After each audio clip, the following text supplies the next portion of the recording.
자, 여러분 안녕하세요. 제 목소리 잘 들립니까? 들리면은 답글 좀 남겨주시겠어요? 아, 네. 오늘은 제가 컴퓨터 접속 확인을 해보니까 일단은 접속 자체가 잘 되는 것 같습니다. 잘 되는 것 같고 지금 여기 옆에 이제 다른 PC를 켜놓고 여러분들 댓글을 확인하면서 이렇게 수업을 하고 있어서 아마 제 강의할 때 약간 이렇게 시선이 왔다 갔다 하는 경우가 있을 것 같아요. 그래서 그거는 참고를 해주시면 될 것 같고, 여러분들 아마 지금 어제 갑작스럽게 수업을 하다가 중지가 됐잖아요. 중지가 되고 지금 아직 그 어제 3층에서 확진자 무증상 확진자 학생이 있었는데 그 주위에 이제 있었던 밀접촉자죠. 밀접촉자들이 어떻게 됐는지는 결과가 아직 안 나왔다고 해요. 그래서 조금 시간이 지나면 그 결과가 나올 텐데 그때 되면은 다시 한번 학교 쪽에서 공지를 드릴 거라고 하네요. 그래서 여러분들 카톡이나 수업 중에 만약에 그런 공지가 나오면은 제가 다시 알려드릴 거고요. 그리고 오늘은 뭐 사실은 이제 제 수업이 아니었는데 다른 교수님들이 여러분들하고 대부분 그 실습으로 수업을 하시잖아요, 지금. 그래서 갑자기 이제 뭐 준비하실 시간도 없으셨고 또 아시다시피 이제 제 수업이 이론 수업인데다가 지금 시험 기간이 얼마 안 남았기 때문에 일단 제가 다른 시간을 좀 빼서 오늘 여러분들하고 같이 수업을 하게 됐습니다. 그래서 어제 하다가 중간에 좀 멈춘 부분도 있고 그리고 또 시험 기간이 얼마 안 남은 부분도 있고 해서 이틀 연속 여러분들하고 이렇게 강의를 하게 된 거는 좀 이해를 해 주시면 좋을 것 같고요. 이게 아무래도 온라인 수업이다 보니까 처음 계약할 때 우리가 수업했듯이 그렇게 수업 시간을 해야 될 것 같아요. 그래서 이게 중간에 뭐 이렇게 좀 쉬고 하니까 다시 접속하고 뭐 하는 게 서로 원활하지가 않은 것 같더라고요. 그래서 일단은 중간에 휴식 시간 없이 한 1시간 30분에서 40분 정도 그냥 쭉 수업을 오전에 하고요. 오후에도 수업을 그런 식으로 하고 끝내는 게 서로 편할 것 같아요. 그래서 지금 아마 수업 들으시는 장소가 대부분 기숙사에 계시거나 또는 가정에 계시거나 뭐 그러실 것 같은데 여러분들이 수업 들으시면서 중간중간에 혹시나 화장실 가시고 싶으신 분은 알아서 다녀오시고요. 그 나머지 분들은 수업에 집중해서 들어주시면 좋을 것 같아요. 그리고 지금 오후 수업 시간을 제가 2시부터 한다고 공지를 드렸는데 제가 나중에 다시 공지 올리겠지만 이게 점심시간이 또 너무 길게 이렇게 가져가 버리면 아마 여러분들이 좀 지루하실 것 같아서 그냥 1시 반부터 하는 게 좋을 것 같더라고요. 이게 온라인이다 보니까 또 이제 나갔다가 재접속을 해야 되잖아요. 그래서 너무 오래 기다리면 안 좋을 것 같다고 그래서 1시 반부터 오후 수업을 시작하는 걸로 그렇게 하겠습니다. 그래서 일단 거기까지는 이제 공지사항을 제가 알려드린 거고요. 어제 저희가 이제 수업했던 내용을 다시 이제 이어서 오늘 오전에 진행을 하도록 하겠습니다. 잘 아시겠지만은 여기 전기 쪽에 우리가 어제 전기 일반 과목을 일단은 한번 쭉 다 훑어본 상황이고요. 전기기기를 이제 두 번째 과목이죠. 전기기기 과목을 시작을 했어요. 시작을 해서 조금 이제 하다가 갑자기 이제 멈추게 된 그런 상황이라서 어제 시작했던 전기기기 앞부분부터 다시 한번 빨리 리뷰를 하고 어제 하다가 멈춘 부분부터 이제 제대로 시작하도록 하겠습니다. 자, 전기기기에 제일 먼저 나왔던 게 바로 여기 직류기였죠. 직류기. 그래서 이 직류기가 그러면 어떤 부분에 해당되는가를 먼저 큰 그림을 우리가 한번 봐야 되기 때문에 이 표를 먼저 봤었습니다. 그래서 여기 표에 보시면 전기기기라는 게 회전기와 정지기가 있다고 제가 이야기를 드렸었죠. 그래서 회전기는 뭐 말 그대로 회전하는 장치입니다. 회전하는 장치. 그래서 대부분 우리가 이제 뭐 모터라든지 발전기라든지 뭐 이런 것들이죠. 그래서 그게 이제 회전하는 기기고 정지기는 멈춰 있는 기기라는 거죠. 그래서 거기에 나와 있듯이 이제 대표적인 게 변압기가 되겠어요. 그래서 회전기 중에서 여기 이제 우리가 처음 배우는 게 바로 이제 직류기라는 거고요. 그리고 교류기가 이제 나오게 됩니다. 그래서 원래 우리 전기 일반 수업 처음 하실 때 직류회로에 대해서 배우셨잖아요. 그거랑 거의 똑같다고 생각하시면 될 것 같아요. 그래서 우리가 전기기기 과목에도 사실은 이제 직류기를 먼저 배우고 그 다음에 교류기를 이제 배우게 되는 겁니다. 그래서 여기 이제 직류기라는 게 그런 의미다라고 생각하시면 좋을 것 같아요. 그래서 여기 이제 직류기에 제일 먼저 우리가 하는 부분들은 크게 보면 두 가지가 있다고 제가 이야기를 드렸던 것 같아요. 이 직류기든 교류기든 마찬가지인데 동기, 유도기, 뭐 동기기, 유도기 이렇게 교류기는 두 개로 구분은 되는데 실질적으로 보면 직류기에서는 발전기 그리고 전동기 이렇게 크게 보면 두 가지로 구분이 됩니다. 그래서 교류기도 마찬가지겠죠. 발전기와 그 다음에 전동기 그 두 가지가 가장 핵심이 되는 부분이라고 생각하시면 될 것 같아요. 그래서 우리가 이제 뭔가를 배운다 그러면 지금 시점에서 발전기와 전동기에 대해서 배우는 거다 이렇게 이제 생각을 하시면 편하시겠죠. 그래서 여기 이제 직류기에 처음부터 다시 한번 잠깐 보면은 좀 전에 얘기 드렸듯이 제가 이제 발전기와 전동기가 있다고 이야기 드렸잖아요. 그래서 여기는 이제 직류 발전기와 직류 전동기에 대해서 이제 예를 들어 놓은 겁니다. 그래서 여기 왼쪽에 보시는 것처럼 여러 종류의 이제 발전 방식이 있죠. 제가 얘기 드렸던 바람이랑 물이랑 뭐 화력이랑 원자력 뭐 이런 것들이 이제 쭉 있는데 그런 에너지원을 이용해서 발전을 하게 되는 거죠. 그래서 발전을 하게 되는데 여기서 소개하는 거는 이제 직류 발전기니까 보시는 것처럼 이제 일정한 크기만을 가지는 시간에 대해서 일정한 크기죠. 그래서 크기만을 가지는 전압을 얻는 그런 것들을 이제 직류 발전기라고 하는 거죠. 그리고 전동기는 여기 보시는 것처럼 반대로 일정한 전압, 시간에 따른 일정한 전압을 넣어주게 되면 여기에서 이제 회전기가 돌아가게 되는 겁니다. 그래서 사실은 이제 발전기와 전동기의 구조가 직류일 때는 똑같습니다. 그래서 원래 우리 그 전기 일반 할 때도 직류회로는 시간에 따라서 변하는 뭐 어떤 그 부분이 없기 때문에 해석을 할 때 상당히 좀 수월하게 해석을 했었잖아요. 이 정해진 수식에 딱딱 그냥 집어넣으면은 모든 것들이 이제 맞아 떨어지게 되는데 직류 발전기와 전동기도 사실은 이제 시간에 따라서 변하는 부분이 없죠. 여기 보시는 것처럼. 그래서 조금 더 교류 발전기에 비해서 또는 교류 전동기에 비해서 해석하시는데 수월하다 이렇게 생각하시면 될 것 같습니다. 그래서 요것과 관련된 이론이 이제 전자기 유도 법칙이다 해서 이제 여기에 나와 있는 그 내용을 어제 설명을 드렸었고요. 그리고 요 렌츠의 법칙도 수업 시간에 제가 설명을 드렸었죠. 그래서 그거는 이제 참고를 하시면 좋을 것 같고요. 실질적으로 이제 이 직류 발전기의 원리가 여기 그림으로 설명이 되어 있습니다. 그래서 여기 크게 보면은 이제 자석이 있죠. N극과 S극. 그래서 이제 이거를 나중에 이제 용어는 또 나오지만 계자라고 한다고 제가 이야기 드렸었고요. 여기에 이제 도체라고 되어 있는 부분이 이제 전기자에 해당되는 거죠. 전기를 뽑아내는 부분이니까. 그래서 계자와 전기자로 이제 크게 보면 발전기가 구성되어 있다. 사실은 발전기와 전동기는 똑같다고 그랬죠. 직류에서는. 그래서 똑같은 회로입니다. 지금 여기 발전기의 원리라고 되어 있는데 사실 전동기의 원리는 반대로 생각하시면 되는데 뭘 반대로 생각하냐면 발전기 같은 경우는 전기를 뽑아내야 되잖아요. 그래서 우리가 힘을 주면 여기 이제 F라고 되어 있는데 힘을 주게 되면 FBI 법칙이라고 제가 이야기 드렸었죠. 힘을 주게 되면은 자석이 있고 거기에 전기가 만들어진다. 그래서 이렇게 자석을 갖다 놓으면은 여기에 이제 자기력 선속이 이제 만들어지죠. 만들어지고 거기에다가 어떤 힘을 주게 돼서 움직이는 것들을 만들어 주게 되면은 전류가 이제 만들어지는 겁니다. 그래서 기전력이라고 이제 하는 거죠. 그래서 여기 아래쪽에 그림에 보시면 이제 자세히 나와 있는데 여기에다가 이제 이렇게 전기자라는 걸 이제 만들어 주게 됩니다. 그럼 요 전기자를 만들어 줘서 요거를 이제 뱅글뱅글뱅글 회전을 시켜 주는 거죠.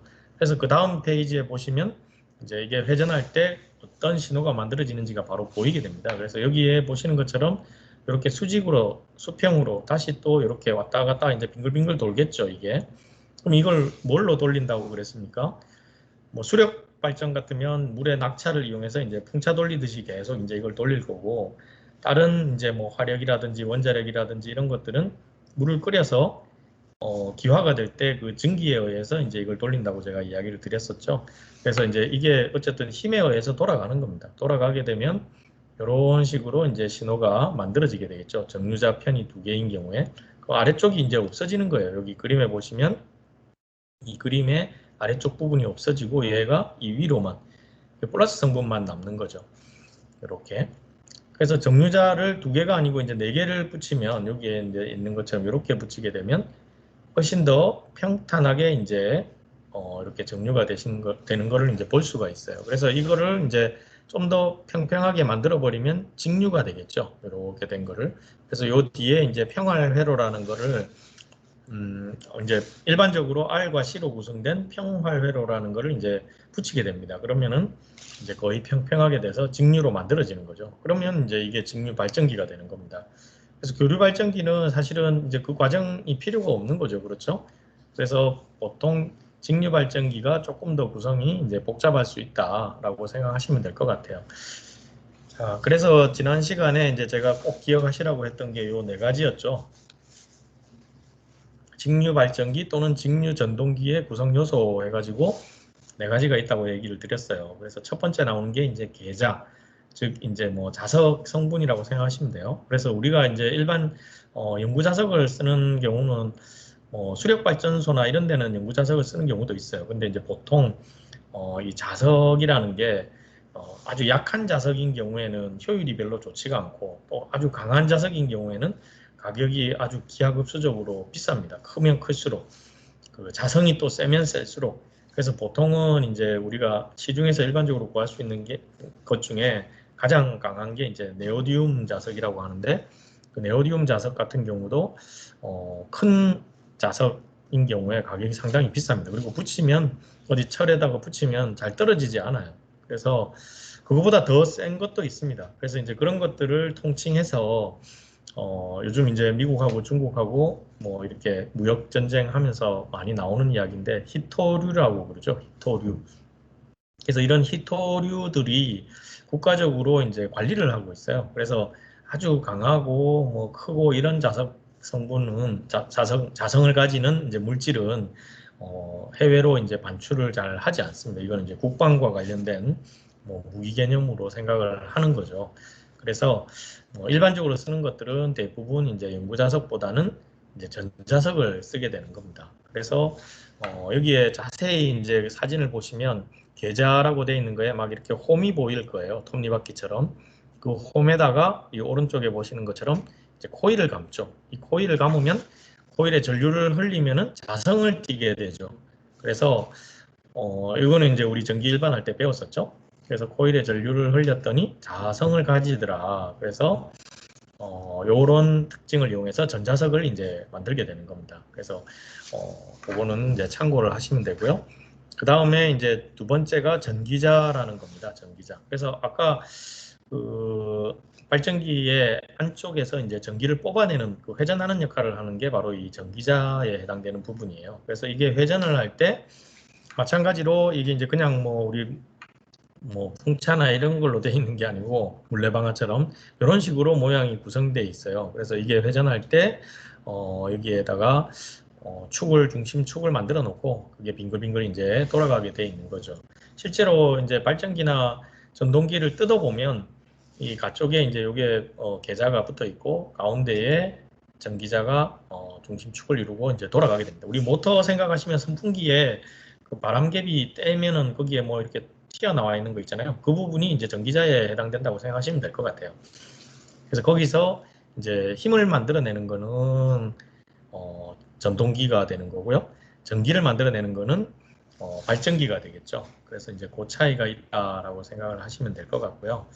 그리고 여기 이제 직류 발전기다 보니까 직류를 만들어줘야 되잖아요. 직류를 만들어줘야 되기 때문에 그 아래쪽에 보시는 이제 정류자라는 게 반드시 이제 들어가게 됩니다. 그래서 이 정류자가 하는 역할은 직류를 만들어주는 거죠. 그래서 교류를 직류로 만들어주는 그런 역할을 하게 되는 거고 그 아래쪽에 이제 브러쉬라는 거는 이 정류자를 기존에 이제 전기자와 이 구조적으로 연결을 해주는 마찰을 통해서 이제 연결을 해주는 그 역할을 하는 겁니다. 그래서 여기에 이제 아주 강하게 돌리게 되면 마찰이 커져가지고 잘못하면 이제 불꽃 방전 같은 게 이제 막 생겨요. 그래서 우리 왜 그런 거 있잖아요. 모터가 너무 빨리 돌면은 열도 많이 나고 순간적으로 이제 불이 나거나 터져 버립니다. 그래서 일정한 속도로 제어를 하기 위해서 이제 거기에 속도 제어, 톱니 같은 것들을 이제 집어넣게 되죠. 기어 같은 걸 이제 집어넣게 되는 겁니다. 그래서 이제 그런 게 브러쉬라고 생각하시면 되겠죠. 그래서 이게 직류 발전기의 구성하면 머릿속에 이제 계자, 전기자, 그게 이제 일단 핵심이고, 그리고 직류니까 정류자, 브러쉬가 있다. 이렇게 이제 네 가지를 기억하시면 되겠죠. 그 다음에 이제 요 직류 발전기에 항상 보면은 문제가 이제 나오는데 어떤 문제가 나오냐면은 직류 발전기를 그냥 우리가 아무 생각 없이 만들게 되면 아까 그 네 가지 구성품을 가지고 여기 보시는 것처럼 전기자 반작용이라는 문제가 발생이 돼요. 이게 이제 뭐냐면은 여기 설명을 보시면 어, 발전기나 전동기에서 전기자 전류에 의해서 발생하는 자속이 원래는 이렇게 직선으로 가야 되잖아요. 여기 그림에 나오는 것처럼. 그렇지만 여기 전기자의 코일을 아까 감는다 그랬죠. 아까 여기 사진에 보시면 겁니다. 이 코일이 들어왔다 나왔다 하면서 이제 감겨져 있기 때문에 이렇게 이제 자기장이 형성이 돼 있어요. 거기 보시면은 그 자기장 때문에 원래 여기에 형성이 돼 있는 자속이 일정하게 직선으로 가는 게 아니고 이렇게 틀어져 가버리는 거죠. 틀어져서 가버린다. 그러니까 실제로 요 손실이 생기겠죠. 이 윗부분에 바깥으로 튕겨 나가는 자속이 이제 생기고 그러다 보니까 효율이 떨어집니다. 그래서 이제 그거를 우리가 전기자 반작용이라고 그러고 이런 극이 만들어지기 때문에 이제 생기는 거죠. 그래서 그거를 보상하기 위해서 이제 크게 세 가지 방법을 쓴다고 이야기를 드렸어요. 그래서 첫 번째는 극이 생기면서 만들어지는 거니까 이거에 반대되는 극을 다시 여기다가 이제 만들어주는 겁니다. 그래서 이걸 보상권선이라고 하는 거죠. 보상권선.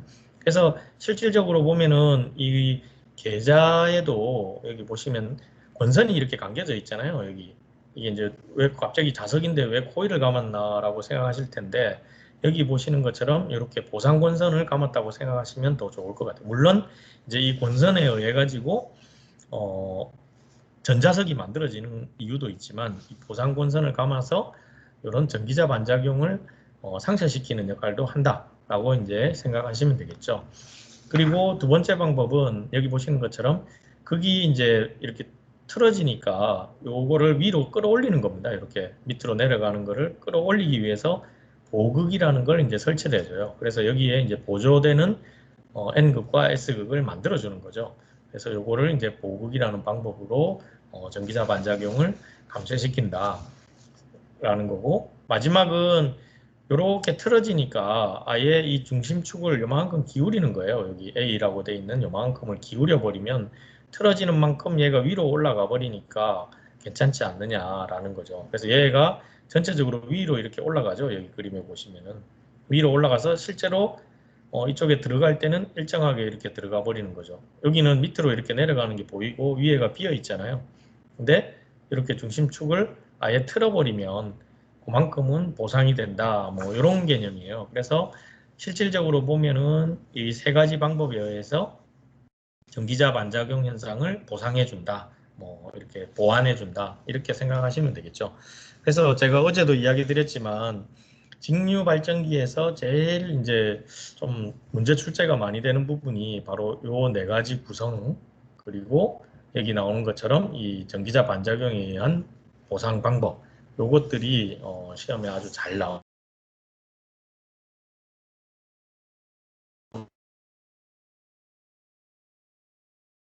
부분입니다. 그래서 그거에 대해서 의미와 하는 방법을 기억하셔야 된다라고 이제 이야기를 드리고 싶어요. 그리고 이제 어제 요 부분을 조금 맛보기로 하다가 이제 수업이 끝났던 것 같은데 갑자기 이제 다시 이제 거기까지 왔습니다. 그래서 직류 발전기에 이제 여자라고 이제 이야기를 하는데, 여자라는 거는 기에 감겨져 있는 권선에다가 전류를 흘려서 전자석을 만드는 과정이라고 이제 되어 있어요. 그래서 실질적으로 보면은 우리가 이제 전자석이라는 게 있어야 뭐 영구자석 또는 거기에다가 뭔가 회전하는 코일을 감으면은 전기 신호를 만들어낼 수 있다고 그랬잖아요. 왜냐하면은 이제 거기에서 일정하게 이제 자석이 형성이 되기 때문에 그렇습니다. 근데 우리가 사용하는 건 영구자석이 아니고 대부분 전자석을 쓴다고 그랬었죠. 전자석을. 그래서 이 전자석을 만드는 과정, 그거를 이제 여라고 이름을 붙였어요. 그래서 여기 보면 영어로는 exciting이라고 돼 있죠. exciting. 그래서 이제 참고를 하시면 될 것 같고요. 그 여자 방법이 크게 보면 이제 두 가지가 있더라라는 게 이제 여기 밑에 그림에 나와 있는 부분입니다. 그래서 이제 타 여자 발전기 그리고 자아 발전기에서 두 가지 이제 방식이 있다라는 거죠. 그래서 이제 자아 여자 발전기는 또 이렇게 직권, 분권, 복권으로 세 가지로 이제 구성된다라고 이제 돼 있죠. 그래서 이 전체적으로 보면 하나, 둘, 셋, 네 가지죠. 전체적으로 보면 네 가지인데 실질적으로는 타이자, 자이자 이렇게 크게 두 개로 구분이 되기 때문에 보통은 우리가 이 네 가지를 이야기를 할 때 이 자해여자 발전기가 아닌 것은 뭐 이렇게 나올 수도 있고요. 뭐 문제로 보면 이제 그렇다는 거죠. 그래서 이게 항상 세 개나 네 개가 나올 때는 좀 기억을 잘 하시는 게 좋을 것 같다라고 이제 이야기를 드렸었어요. 그래서 여기 이제 발전기라고 되어 있는데 전동기가 구조가 똑같다고 그랬잖아요. 그래서 직류 발전기, 직류 전동기 다 똑같습니다. 그래서 하나만 하면 나머지 개절로 되죠. 직류에서는. 자, 그래서 이제 이 그림을 보고 이해하면 조금 더 수월하다고 제가 이야기를 드렸는데 77페이지를 보시면 될 것 같아요. 여러분들 그 지금 네트워크 약간 또 느려지는 것 같은데 뭐 여러분들 PC에서는 어떨지 모르겠습니다. 그래서 일단은 그 페이지 수를 제가 이야기를 드릴 테니까 여러분들이 그 파일을 보시면서 같이 보면 좋을 것 같아요. 자, 77페이지에 표가 하나 있죠. 그래서 이제 여기 표에 보면 어제도 이제 이 표의 그림을 가지고 제가 한참 설명하다가 끝이 났었는 갑자기 이 제일 위에 있는 타 여자 발전기 이게 이제 타 여자 자 여자가 다른 뜻이 아니고 타는 타인 할 때 이제 그 다른 사람 뭐 이렇게 생각하시면 돼요. 간단하게 생각하면 그러니까 외부에서 여자를 시키는 발전기다라고 생각하면 가장 좋겠죠. 그래서 외부 무슨 말이냐 하면은 여기 A라고 되어 있는 게 이제 계좌가 되겠죠. 계좌가 되겠고 그 계좌를 여자시키기 위해서 그러니까 계좌를 여자적으로 하기 위해서 외부에서 전류를 공급해 줘야 되잖아요. 그래서 이 전류를 공급해 줄 때 여기에 그림에 나와 있는 것처럼 외부에서 이렇게 커플링에 의해서 신호 커플링에 의해서 공급을 해준다는 거. 그래서 여기 보시는 것처럼 계좌 A의 왼쪽에 이렇게 떨어져 있죠. 이 사이가 계좌 A와 이 코일의 사이가 떨어져 있죠. 그래서 타여자 발전기 또는 타여자 전동기의 여자 방법은 이렇게 떨어져 있는 것만 찾으시면 돼요. 그래서 아주 간단하죠. 간단하게 금방 보실 수가 있습니다. 그 다음에 이제 자여자 발전기는 스스로 이제 여자를 시킨다 뭐 이런 뜻이 될 것 같은데 여기 보시는 것처럼 계좌와 코일이 다 붙어 있어요. 어떤 식으로든 간에 붙어 있어요. 하나는 직렬로 붙어 있죠. 그래서 직렬로 붙어 있는 건 직권 발전기입니다. 뭐 기억하기가 아주 쉽죠. 직렬은 직권 발전기. 병렬로 붙어 있는 거는 분권 발전기. 그리고 직렬과 병렬이 같이 붙어 있는 건 복권 발전기. 뭐 그 용어를 보시면은 금방 이해가 되실 것 같아요. 그래서 직권, 분권, 복권 그림 보면은 금방 이해가 되시죠. 그래서 보통 이 문제가 나올 때 그림으로 나오는 경우가 상당히 많습니다. 그래서 다음 중 뭐 분권 발전기는 어떤 것인가 이러면은 금방 찾을 수가 있는 거죠. 병렬이니까.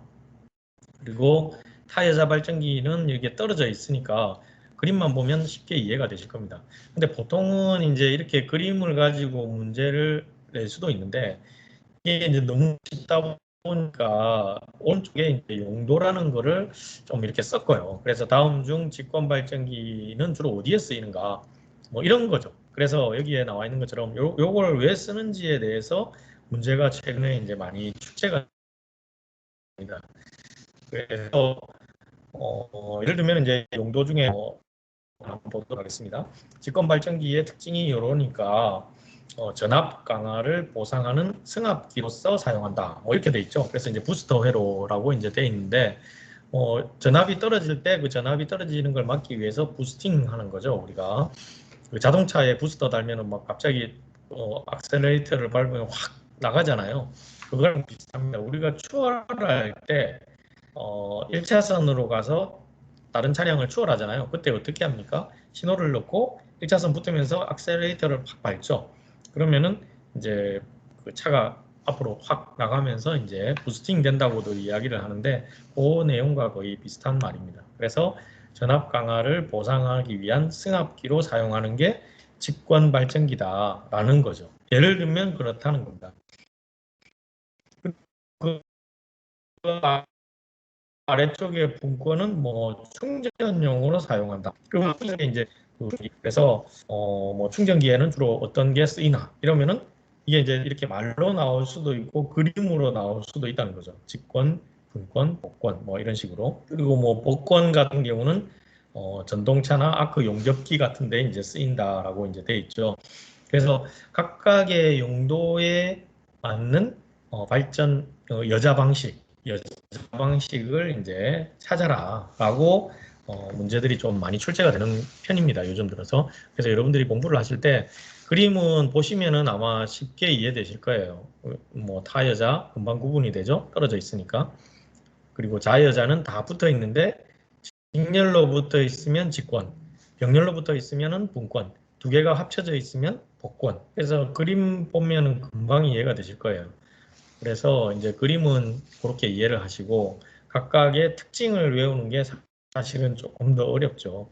그래서 이 특징을 기억을 하시면 좋을 것 같다라고 설명을 드리겠습니다. 그래서 어제 여기 이제 하다가 그만뒀던 것 같아요. 그래서 어제 거에 이제 복습은 대충 된 것 같고 지금 이제 오늘부터는 여기에 이제 운전 방식에 대해서부터 시작을 하면 될 것 같습니다. 자, 직류 발전기에 음, 말이 끊으니까 여기 또 네트워크 접속이 좀 안 좋은 것 같은데 제가 말을 좀 천천히 하도록 하겠습니다. 제가 이렇게 말을 좀 빨리 하는 편인데 가능하면은 좀 천천히 하도록 하겠습니다. 여기 이제 78페이지입니다. 78페이지. 여러분들 혹시나 수업 들으시다가 말이 전혀 안 들리거나 그러면은 이야기를 좀 해주세요. 해주시면은 제가 조금 더 천천히 하든지 아니면 좀 쉬었다 하든지 뭐 그렇게 할 예정입니다. 자, 여기 이제 78페이지에 직류 발전기의 병렬 운전이라고 이제 나오죠. 그래서 이제 크게 보면은 병렬 운전이라는 게 건전지 우리 생각하시면 좀 쉬울 것 같아요. 건전지를 두 개를 이제 연결을 한다. 그러면 직렬로 연결하느냐, 병렬로 연결하느냐, 그거에 따라서 전압이 올라가고 전류가 올라가고 이제 그렇게 바뀌잖아요. 그것처럼 이제 발전기도 마찬가지로 이제 병렬로 운전하는 방식이 있습니다. 그래서 예를 들면 여기에 이제 이렇게 돼 있죠. 한 대의 발전기로 부하에 공급하는 전력량이 주로 부족할 때 당연히 이제 사용을 하겠죠. 그래서 부하가 어떤 건지는 모르겠지만 아주 작은 부하, 예를 들면 선풍기 하나 돌리는 거랑 에어컨 하나 돌리는 거랑 전혀 틀리죠. 그래서 에어컨은 보통 우리 선풍기가 사용하는 전력량의 대략 한 10배 정도 전력이 필요합니다. 그래서 보통은 한 1kW 정도 라고 이제 하죠. 뭐 최저로 돌렸을 때. 그리고 선풍기는 보통 이제 100W 정도 되거든요. 그래서 우리가 여름철에 보통 가능하면 이제 선풍기를 써라. 전기가 많이 소모될 때는 이제 그렇게 이야기를 하는 겁니다. 어쨌든 예를 들어서 우리가 에어컨을 이제 쓴다고 가정하면 모든 가정에서 선풍기를 쓰다가 그동안 이제 좀 잘 살게 되면서 에어컨을 이제 사게 된 거예요. 그러면은 갑자기 이제 전기량이 확 늘어나겠죠. 특히 이제 여름철 같은 경우에 그런 경우에는 발전기가 기존에 한 개를 가지고 쓰다가 안 되는 거죠. 이제 전력 용량이 이제 모자라는 겁니다. 부하에 공급하는 전력 용량이. 그래서 이 전력 용량을 채우기 위해서 발전기를 병렬로 운전하는 이제 구조를 만들게 되는 거예요. 그래서 이때 여기 보시면은 부하 변동의 폭이 변동이 이제 큰 조건에서 발전기를 운전할 때 부하가 작은 경부하에서는 한 대로, 많은 부하에서는 두 대로 운전한다라는 거죠. 그래서 뭐 아주 어렵게 썼는데 실질적으로는 아까 제가 얘기했듯이 선풍기를 쓰다가 에어컨을 쓰게 되면 전력량이 10배가 갑자기 늘어나게 되고 그 늘어난 전력을 보충하기 위해서 발전기에서는 한 개의 발전기가 가지는 발전 용량이 있으니까 그걸 여러 개를 이제 붙여서 병렬 운전을 하게 된다. 이렇게 생각하시면 되겠죠. 그래서 이제 이런 목적으로 일단은 병렬 운전을 하게 되는 거고 그 이외에 요 아래쪽에 보면 예비용 발전기라는 게 있어요. 그래서 만약에 이 발전기를 계속 돌리다가 이게 갑자기 이제 뭐그 주기적으로 보통 이제 3년에 한 번 정도 이렇게 정비를 한다고 합니다. 발전기를 세우고 그러면은 발전기를 세웠으니까 다른 발전기로 그 발전기가 발전하던 전력을 보충해 줘야 되잖아요. 그래서 세워서 전기를 그렇다고 잠깐만요 전기 끊고 갈게요 이럴 수 없잖아요 우리가. 그래서 병렬로 연결한 상태에서 가동을 하게 되면 한쪽이 멈추게 되더라도 물론 이제 이 정비하는 기간은 전력을 많이 사용하지 않는 기간입니다. 대부분 고장이 나지 않는 한. 그래서 대부분 이제 발전소가 정비를 하는 기간은 봄과 가을철이에요. 봄과 가을철. 이제 여름하고 겨울에는 전력 수요가 상당히 높습니다. 뭐 여러분들 잘 아시겠지만 그때 난방기나 냉방기를 쓰시잖아요. 그래서 가정도 전력 수요가 높고 또 공장이나 이런 데도 상당히 수요가 높습니다. 그래서 여름철과 겨울철에는 최대한 이 병렬 운전을 해서 전력을 많이 얻게 만드는 게 목적이고 봄과 가을철에는 주기적으로 이 둘 중에 한 개 또는 뭐 셋 중에 한 개를 이렇게 정비를 하는 거죠. 그렇게 해줘야 발전기가 계속 무리 없이 이제 동작을 하게 되겠죠. 우리 자동차 뭐 타보신 분들은 가끔 가다가 이제 엔진 오일도 교체해 주시고 타이어도 점검해 주고 그러시잖아요. 그거랑 비슷하다고 생각하시면 될 것 같아요. 그래서 정기적으로 점검을 이제 그런 식으로 한다라고 생각하시면 되겠죠. 뭐 고장 나면은 이제 그 즉시 해야 되겠지만 그렇지 않으면 정기 점검을 한다 이렇게 생각하시면 되겠습니다. 자 그러면은 이렇게 병렬을 운전을 할 때 뭐 그냥 이렇게 연결만 하면 되느냐 그건 아니겠죠. 그래서 여기 보시는 것처럼 병렬 운전 조건이라는 게 있습니다. 이 조건에 맞춰서 연결을 해야 크게 이제 무리가 없다라는 거죠.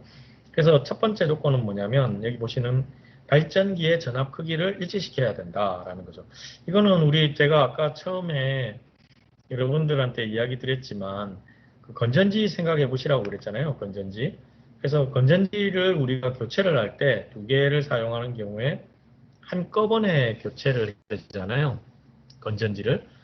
그래서 이 한쪽이 만약에 전압이 낮은 상태에서 교체를 하나 하게 되면 또 어떤 사람은 그런 사람이 있어요. 테스터기를 사다 내가 좀 전기에 대해서 잘 아니까 건전지가 전압이 떨어지는 것만 교체한다 이렇게 생각하시는 분이 있는데 그런 경우에는 이 한쪽에 전압이 낮기 때문에 우리가 물을 담아 놓은 그릇이 있다고 가정하면 한쪽이 수위가 낮으면 그쪽으로 물이 흘러가 버리잖아요. 그거랑 똑같습니다. 그래서 전압이 낮다는 건 그 안에 들어있는 충전이 되어 있는 전하량이 떨어지는 거죠. 그러니까 전압이 점점 떨어지게 되는 거니까 정상적인 건전지에 충전되어 있는 전하가 그쪽으로 이동을 해버려요. 그러면 같이 이제 안 좋아지는 겁니다. 그래서 가장 기본은 뭐냐면 동시에 바꿔주는 거죠. 그래서 발전기도 마찬가지인데 전압 크기를 일치시키지 않으면 한쪽으로 이게 이제 이동을 하게 되겠죠. 전기가 경로가 이제 생기게 됩니다. 그러면은 실질적으로 부하에 전달되는 에너지가 떨어지게 되는 그런 현상을 이제 생기는 거죠. 그래서 첫째는 전압 크기를 일치시켜야 된다라는 거고요. 그리고 발전기의 극성을 구분하여 같은 극성끼리 연결해 준다. 이것도 너무나 당연한 이야기겠죠. 병렬하는 거니까 직렬이 아니고 병렬이잖아요. 그래서 병렬은 용량을 계속 키우는 겁니다. 그래서 직렬 같은 전압이 이제 올라가잖아요. 우리 건전지 생각하시면 1.5V를 3V, 3개 하면은 4.5V 뭐 이렇게 이제 쭉 전압이 올라가게 되는데 이걸 병렬로 하게 되면 전류가 이제 올라가게 되는 겁니다. 1.5V는 그대로인데 왜 전류 용량을 되겠죠. 그런 식으로 이제 만드는 게 병렬 운전입니다. 그래서 그런 경우에는 당연히 이제 극성을 같은 극끼리 연결을 해줘야 되겠죠. 다른 극끼리 연결하면 직렬이 되잖아요. 그래서 병렬 운전에서는 같은 극성끼리 한다라는 거고요. 그리고 두 대의 발전기 직권 계좌를 병렬로 접속하는 균합선을 설치한다라는 겁니다. 이게 이제 균합선이라고 여기 그림이 보이실 겁니다. 균합이라는 게 여기 설명이 나와 있지만 발전기가 균등하게 부하를 부담하게 만드는 역할을 하는 겁니다. 그게 뭐냐면 두 개를 연결해서 병렬로 쓰는데 한쪽 발전기가 부하에 더 많은 전류를 공급하면 이쪽에 무리가 가겠죠. 나머지는 쉬고 있으니까. 그래서 그렇게 되지 않도록 균합선이라는 걸 설치를 해서 두 개의 발전기에서 나오는 그 발전 전류를 동일하게 부하에 공급해주는 그런 역할을 이제 하게 하는 겁니다. 그래서 그거를 우리가 균합선이라고 한다라고 이제 돼 있어요. 그래서 병렬 운전의 조건 하면은 크게 이제 이 세 가지를 기억하시면 되는데 첫 번째는 전압 크기를 일치시키는 거. 뭐 상식적으로 다 생각하시면 되겠죠. 그리고 병렬이니까 특성을 같은 걸로 맞춰줘야 되겠죠. 플러스 플러스 마이너스 마이너스끼리. 그리고 마지막은 두 개의 발전기가 균등하게 부하에 전류를 공급해 줘야 되기 때문에 균합선이라는 걸 설치를 한다. 이렇게 이제 조건을 생각하시면 될 것 같아요. 그래서 여기 나와 있는 요 세 가지 조건을 여러분들이 이제 기억하시면 되겠습니다. 그래서 그게 신유 발전기의 병렬 운전 조건이에요. 자, 그 다음에 이제 우리 79페이지로 넘어가 보도록 하겠습니다. 79페이지에 보시면 이제 발전기가 아니고 전동기가 나오죠. 그래서 제가 그 앞부분에 설명을 잠깐 드렸었는데 발전기와 전동기의 구조가 직류회로에서는 똑같다라고 이제 제가 이야기를 드렸어요. 그래서 뭐 전기를 전류를 공급해주면, 그러니까 전기를 넣어주게 되면은 이제 힘이 나오게 되는 거죠. 전동기의 구조는. 그래서 이 FBI 법칙에 의해서 전류를 뭐 흘려주게 되면 힘이 이 방향으로 이제 나오게 되는 겁니다. 그래서 왼손이죠. 제가 이제 그 전기 일반할 때 여러분들한테 얘기 드렸지만 오른손은 발전기, 왼손은 전동기라고 제가 이야기 드렸어요. 우발 좌전이라고 그랬죠. 그래서 왼손을 가지고 총 모양을 만들어서 FBI를 이제 확인해 보시면 여기 나오는 것처럼 손 모양을 만들면 바로 이제 전류의 방향과 힘의 방향이 이제 보이게 됩니다. 그래서 제가 아까도 얘기 드렸지만은 발전기를 거꾸로 이제 생각하시면 되는데 발전기에서는 이 코일을 회전을 시키게 되면 전기가 이렇게 전류가 흘러서 여기에 전기가 만들어진다고 그랬잖아요. 근데 이번에는 반대로 전기를 넣어주게 되면 이 거꾸로 전류를 넣어주게 되면 어떻게 되겠습니까? 얘가 이제 회전하게 되는 거죠. 그래서 힘이 이제 만들어지게 된다라고 생각하시면 되겠습니다. 그래서 보통 우리가 여러분들 그 선풍기 어제도 제가 잠깐 얘기 드렸지만 여름 되면은 선풍기 많이 쓰시잖아요. 더우니까. 그래서 그 선풍기라든지 아니면은 뭐 이 전기 면도기 뭐 이런 이제 직류 전동기가 들어가 있는 제품들이 있어요. 보통 이제 직류 전동기는 그 크기가 그렇게 크지는 않습니다. 그래서 좀 작은 전동기를 이제 우리가 많이 쓰게 되죠. 직류 전동기를. 그래서 나중에 여러분들이 그 아두이노 그 실습하실 때도 이 모터 드라이버라는 걸 이용해서 전동기를 이제 모터를 구동을 하시게 될 거예요. 그러면 그 모터는 여기에 나오는 것처럼 이런 구조를 가지고 있는 거죠. 이런 구조를 가지게 되고 그 모터에다가 전기를 집어넣으면 즉 이제 전류를 흘려주게 되면 모터가 돌아가겠죠. 이제 모터가 돌아간다는 말은 힘이 생기는 거죠. 거기 모터에다가 뭔가를 붙이게 되면 예를 들면 선풍기처럼 날개를 붙인다. 그러면은 바람이 만들어지는 거고 거기에다가 뭐 예를 들면은 이제 톱니 같은 거를 붙인다. 그러면은 뭐 예를 들면 드라이버, 전동 드라이버 같은 게 이제 만들어질 수도 있고 거기에 칼날 같은 거를 이제 붙이게 되면 면도기도 될 수 있고 이제 그렇게 되는 겁니다. 그래서 전류를 넣어주게 되면 힘으로 이제 만들어지는 거 그거를 이제 우리가 전동기라고 이야기한다라는 거죠. 그래서 이제 직류 전동기는 직류 발전기와 구조가 똑같다라고 이제 생각을 하시면 된다고 그랬죠.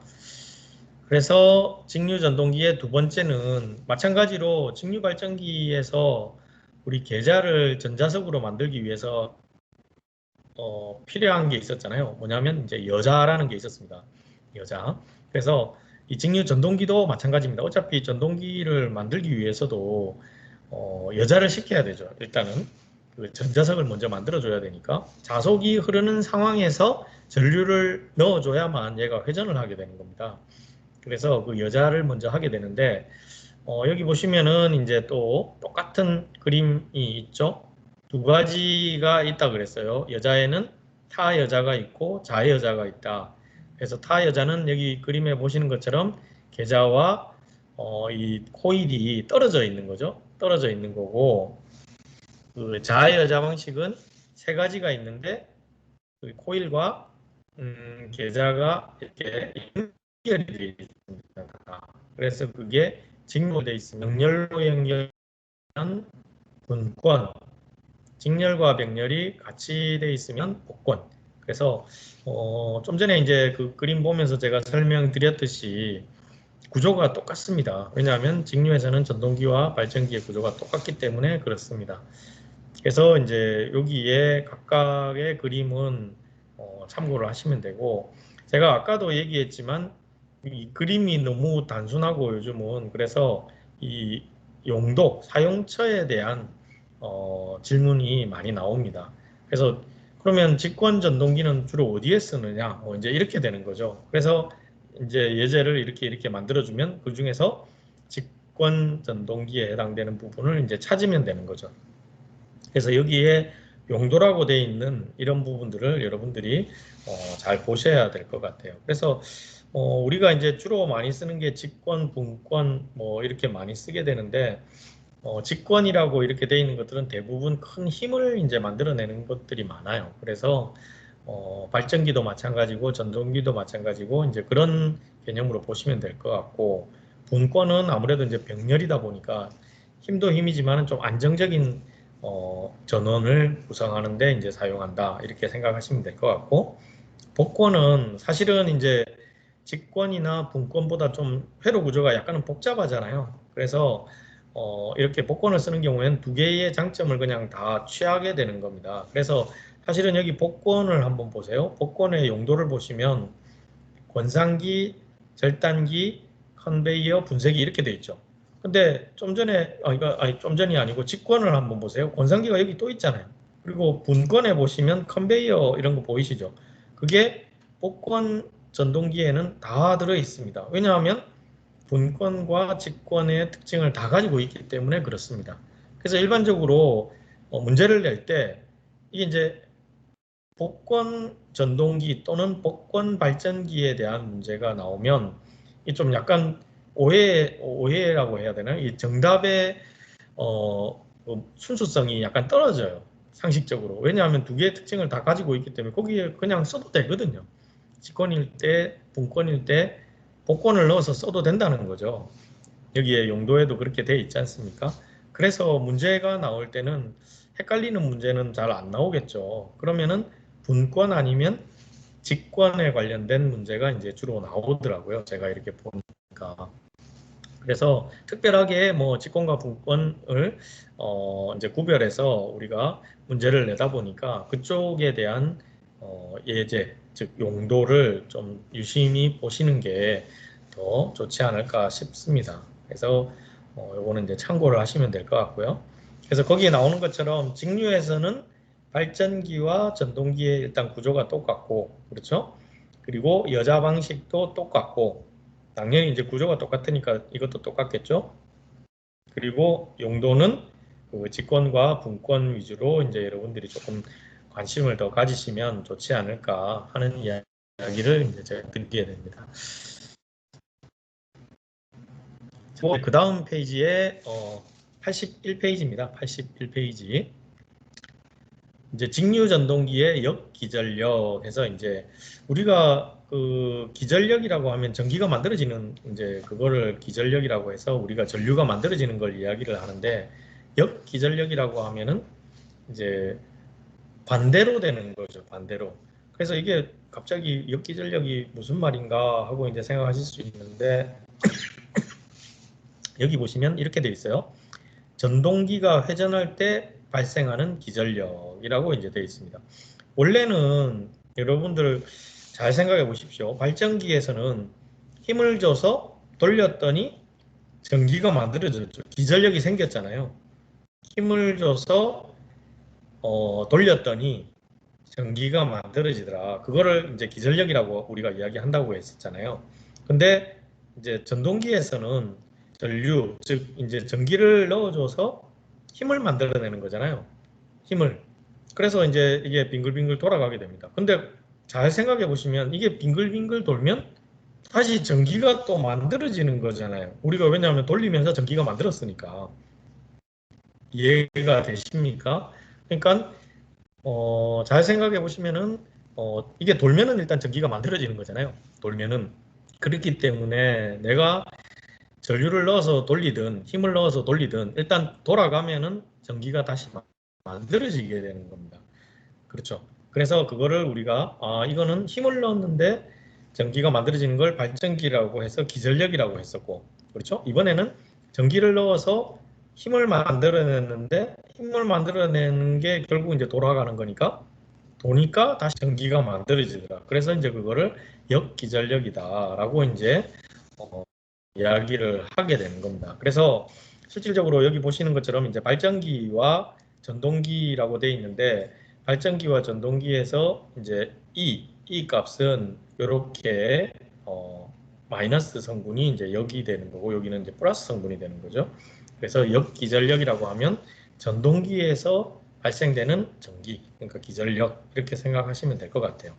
그래서 이게 좀 약간 이제 역설이 될 수도 있습니다. 그래서 어제 제가 전기자동차를 예로 이제 제가 설명을 드렸었잖아요. 그래서 전기자동차인 경우에는 여러분들 그 시내에서 주행할 때 연비가 더 좋다고 제가 이야기 드렸잖아요. 왜냐하면 가다 서다를 반복하기 때문에 그렇습니다. 그래서 보통은 이제 그 악셀레이터를 밟으면 전기가 공급이 되고 힘이 만들어져서 이제 달리게 되겠죠. 달리는데 그때 만들어지는 전기도 있지만 그거는 이제 이미 힘으로써 소모되는 게 대부분이기 때문에 무시를 하게 됩니다.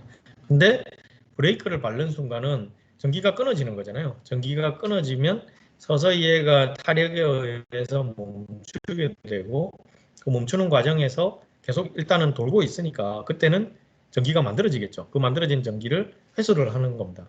그래서 이제 그 우리가 이제 회생제동 방식이라고 이야기를 하는데 그 회생을 이제 제동을 시킬 때 만들어지는 전기를 우리가 다시 충전을 해서 계속 사용을 할 수가 있는 거죠. 그렇게 전기 자동차에서 구조를 만들게 되면은 당연히 이제 연비가 더 좋아지겠죠. 시내에서 주행할 때. 그래서 이제 그걸 참고하시면 되고요.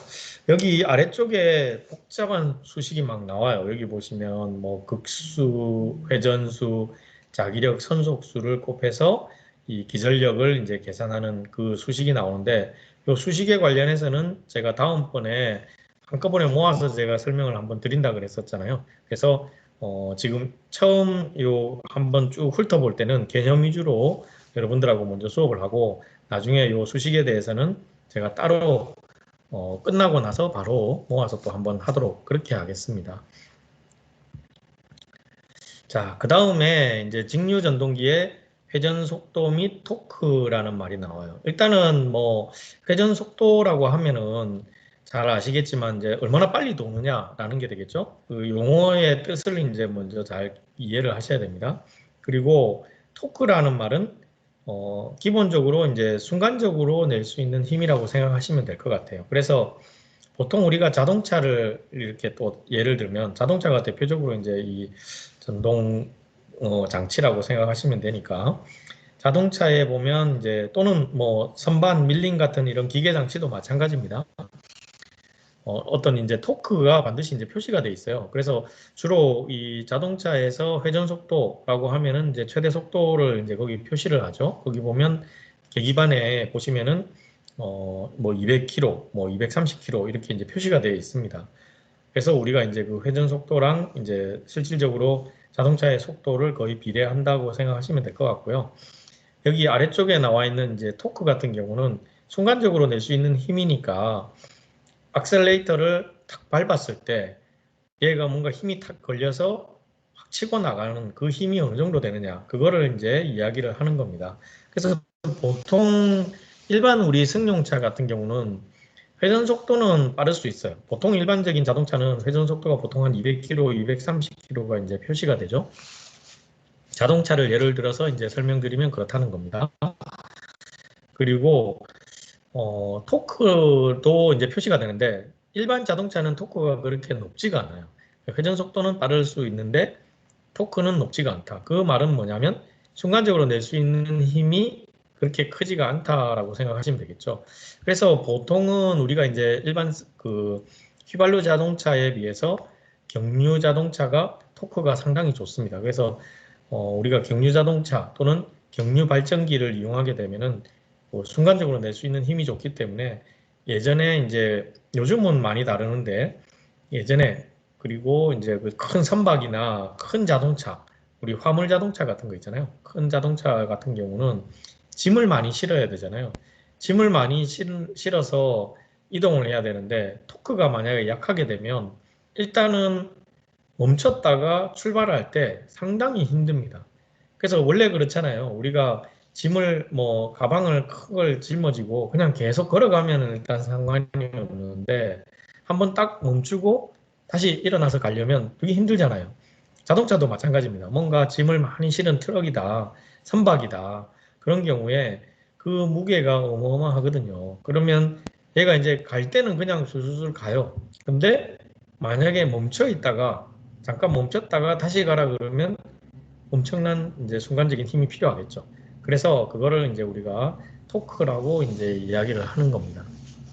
그래서 이게 순간적으로 낼 수 있는 힘이 크면 클수록 그러니까 토크가 크면 클수록 이제 멈췄다가 하는 그런 힘이 크다라고 이제 생각하시면 좀 더 이해하시기가 좋겠죠. 그래서 보통 우리가 이제 차량을 구매한다고 가정을 하게 되면 이 차량에서 여러분들이 그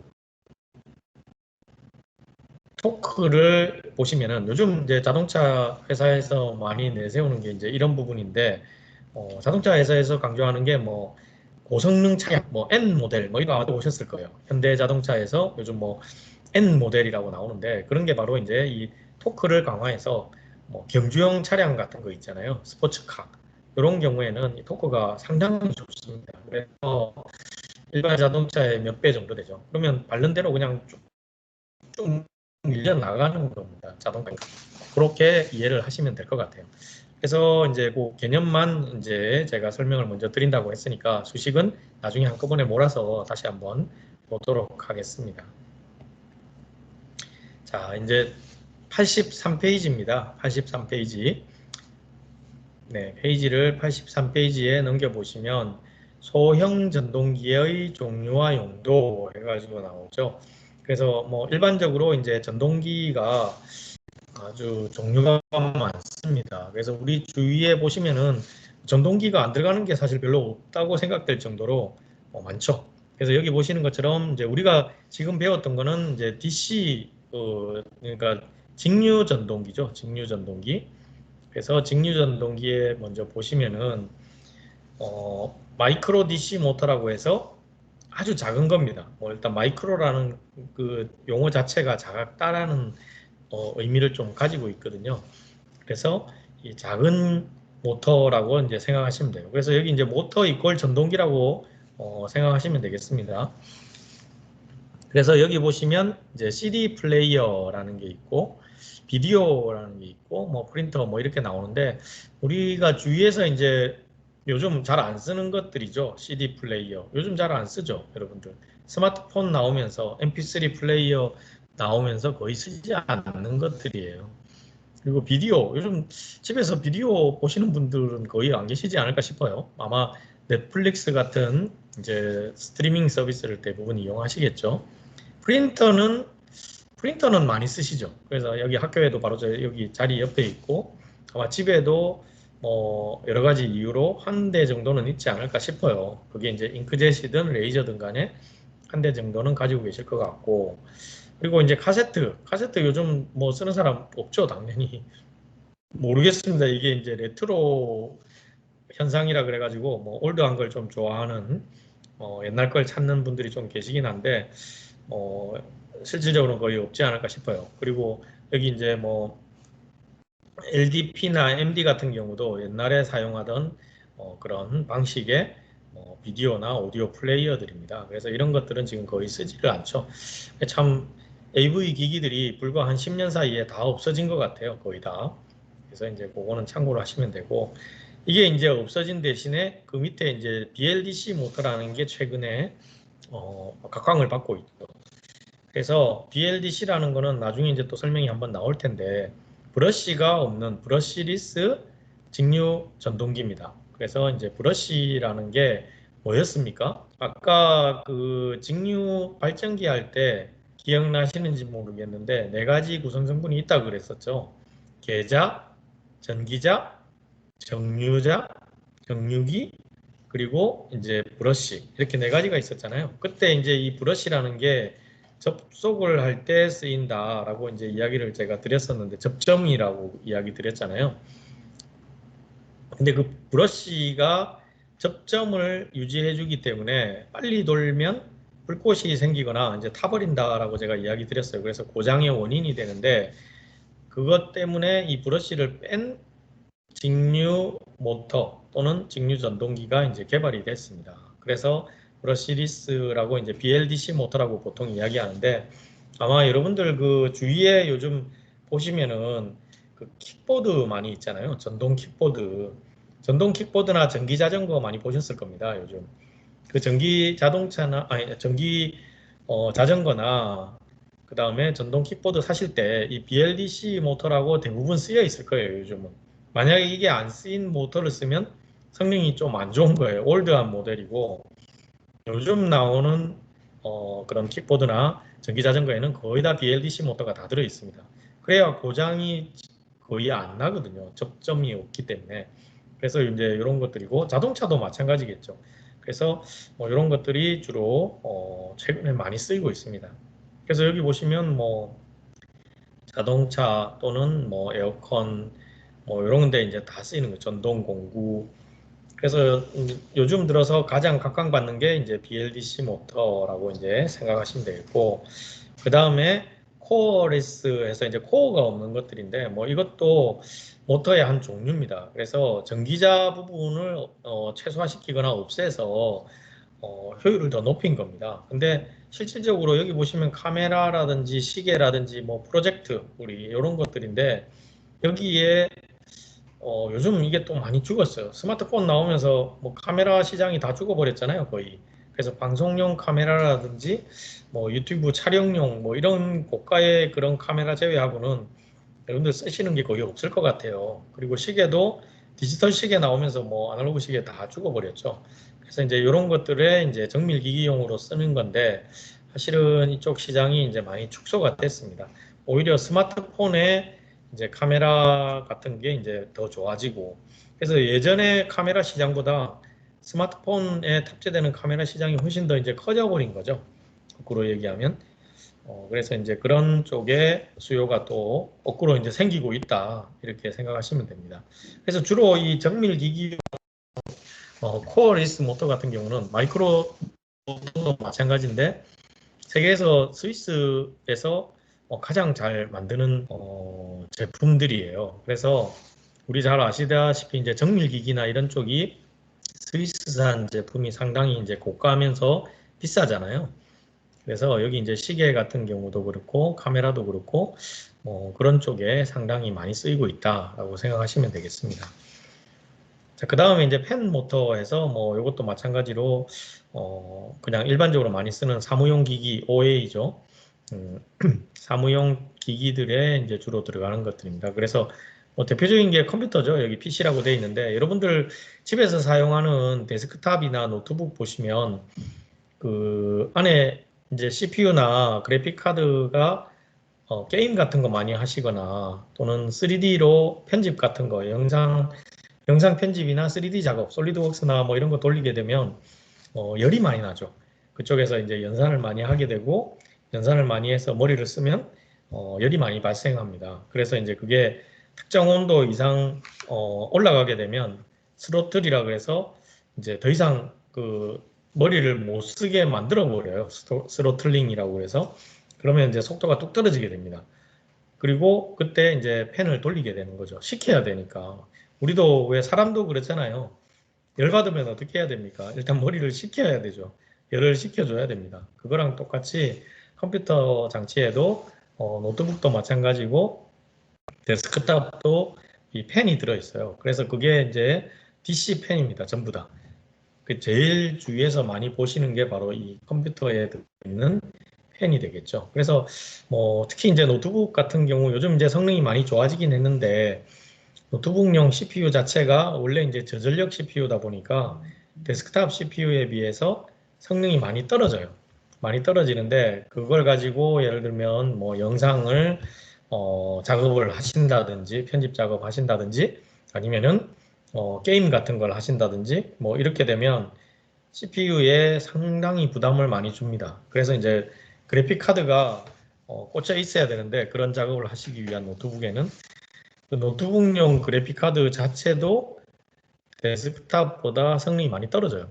그래서 보통 이제 뭐 저도 지금 여러분들하고 지금 강의할 때 지금 온라인 강의할 때 노트북을 쓰고 있는데 이 정도에서는 뭐 크게 열이 안 나는 것 같아요. 제가 이렇게 만져봐도 전혀 뭐 따뜻하거나 그런 느낌이 없는데 영상 플레이어를 막 돌리게 되면은 따뜻해집니다. 그러면서 이제 팬이 돌죠. 잉 하면서 이제 보통 우리가 이제 비행기 이륙하는 소리가 난다. 뭐 이렇게 이야기를 많이 하죠.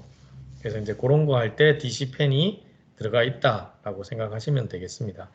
그래서 주위에서 아주 흔히 볼 수 있는 게 DC 모터기 때문에 DC 전동기, 직류 전동기, 여러분들이 쉽게 확인을 하실 수 있지 않을까 싶어요. 그리고 그 아래쪽에 이제 스태핑 모터나 AC 모터도 나중에 이제 교류 전동기나 이런 거 할 때 또 나오겠지만 우리가 많이 쓰는 것들입니다. 그래서 특히 이제 교류 전동기 같은 경우는 주로 이제 대용량의 공장이나 뭐 자동 기계 그리고 공작 기계 이런 데 주로 쓰이죠. 그래서 다음에 아마 여기 학교 오시게 되면 여기 뭐 학생들 중에 기계과 출신들이 좀 많이 있는 것 같은데 그 기계를 구동하기 위해서는 대부분 이 교류 전동기를 많이 쓰게 됩니다.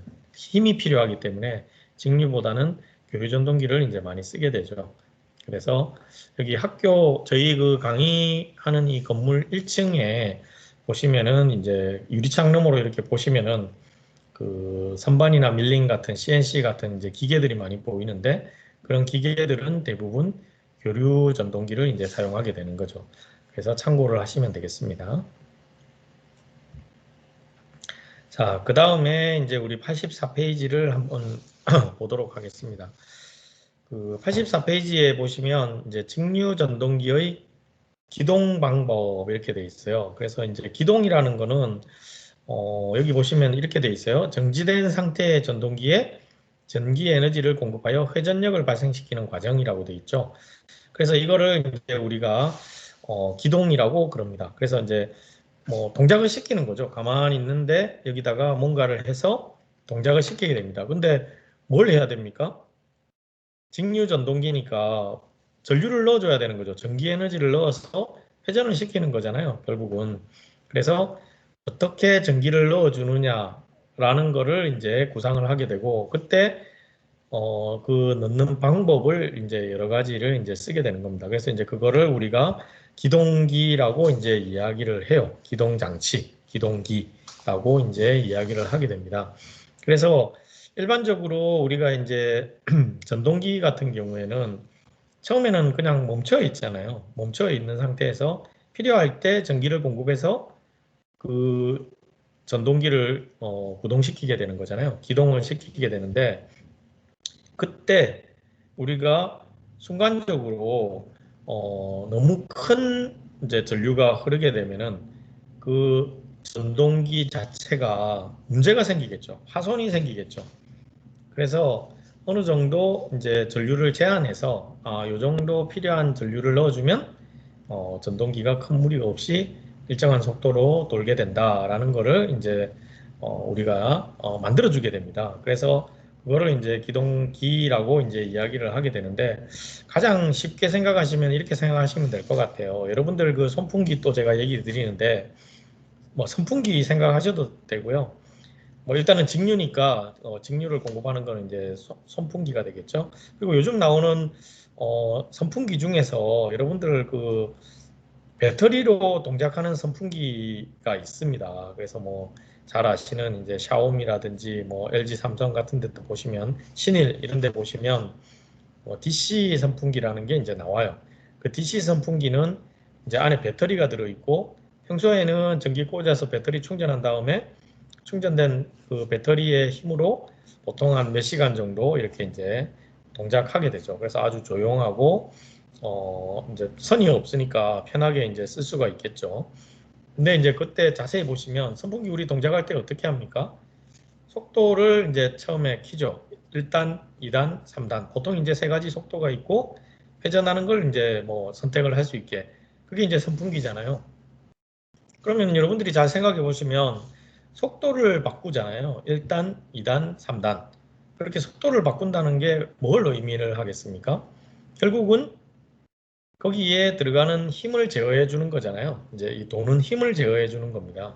그럼 힘을 제어해 주려면 전류의 흐르는 양을 제어해 주게 되면 힘이 제어가 되는 거죠. 왜냐하면 많은 전류가 흐르게 되면은 당연히 이제 힘이 세지는 거고, 전류의 양을 조절해 주게 되면 힘을 제어할 수가 있게 되는 거죠. 그래서 여기에 설명이 이제 쭉 그렇게 나와 있습니다. 그래서 여기 보면 뭐라고 돼 있냐면, 이러한 피해를 예방하고 안전하게 기동할 수 있게 하기 위해서 또 이런 전류의 크기를 제한한다라는 거죠. 전류의 크기를 제한한다.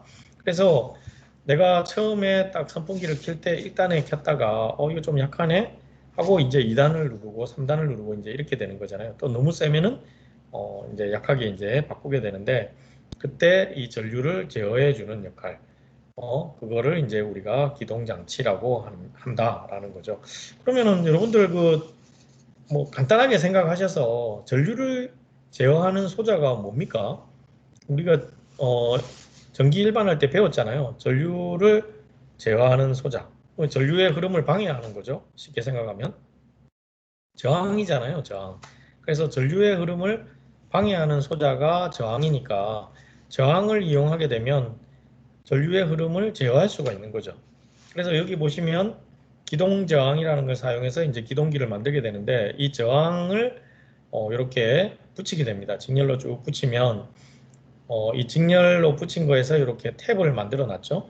그러면 직렬은 더하면 된다고 그랬죠. 직렬 회로에서는 이게 이제 직류 회로이기 때문에 아주 간단합니다. 직류 회로이기 때문에 직류 회로에서는 R과 L과 C는 아주 간단하게 그냥 더하거나 뭐 빼거나 해서 이제 우리가 계산을 해주면 되는데, 분자나 분모로 이제 계산해주게 되는데, 특히 이제 저항인 경우에는 직렬로 연결되어 있을 때는 그냥 더해주면 그 전체 저항값이 나오는 거죠.